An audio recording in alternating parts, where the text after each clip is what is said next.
In today's health headlines, what to know about forever chemicals in drinking water, should food manufacturers be required to test for lead, and the link between high blood sugar and mental health. So joining us now is Dr. Nate Wood, internal medicine and obesity medicine specialist at Yale Medicine and instructor at Yale School of Medicine. Dr. Wood, welcome back.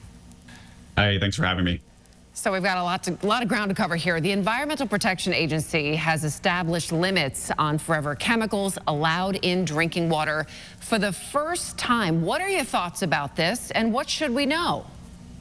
Yeah, so I feel like we're hearing more and more about these forever chemicals recently. And just as a reminder, these are called PFAS, or per and polyfluoroalkyl substances. And the problem with these is that once they're created, they're really difficult to destroy. And so they're lingering in our environment seemingly forever.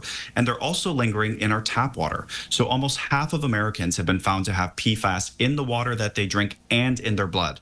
And PFAS has been linked to lots of bad stuff: heart disease, reproductive issues, including infertility, several types of cancer. They're really not good. And so this move by the EPA to get them removed from our drinking water, which could affect up to 100 million Americans, about a third of us, is a really good thing. So we in the medical community are really excited about this. That's a big deal for sure, especially being the first. All right, next round we're going to cover here. Last fall, lead in applesauce pouches were making kids sick, and now Lunchables are testing for high amounts of lead in them.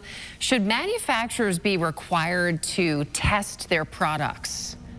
Yeah, great question. And so as you've alluded to, this has kind of been an ongoing issue, right? Like last fall, we had the cinnamon flavored applesauce pouches that made hundreds of kids sick and were found to contain really high amounts of lead. But there's been this renewed interest in addressing the lead in our food supply after Consumer Reports released its investigation on Tuesday into Lunchables, which, as you said, also were found to contain high amounts of lead. So the problem is that food companies here in the United States are not required to test their products for lead. And lead, just like other heavy chemicals, is toxic to many organs in our body. And lead leads to issues with our brain, with our nervous system, with our blood cells. It's really not good. And so yesterday, the head of the FDA recommended to Congress that they mandate that these food companies test their food products for lead. And I really hope they take him up on that recommendation. I hope so, too. All right, next up, a new study found that higher blood sugar levels are linked to an increased risk for anxiety and depression. What can you tell us about that? Yeah, pretty striking. So we know that blood sugar is linked to diabetes, of course, right? We know that high levels of triglycerides, which is a type of fat in our blood, is linked to heart disease. But in this study that came out last week, they found that high levels of triglycerides and blood sugar are also linked to anxiety, depression, and other stress-related disorders. So interesting.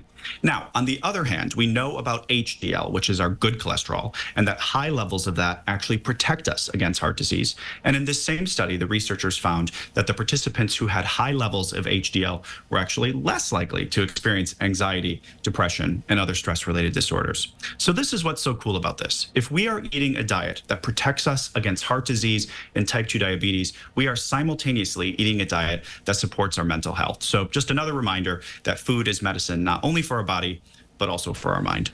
Always great information. Thank you so much. Dr. Nate Wood, internal medicine and obesity medicine specialist at Yale Medicine and instructor at Yale School of Medicine. We appreciate you being here. Thanks for having me.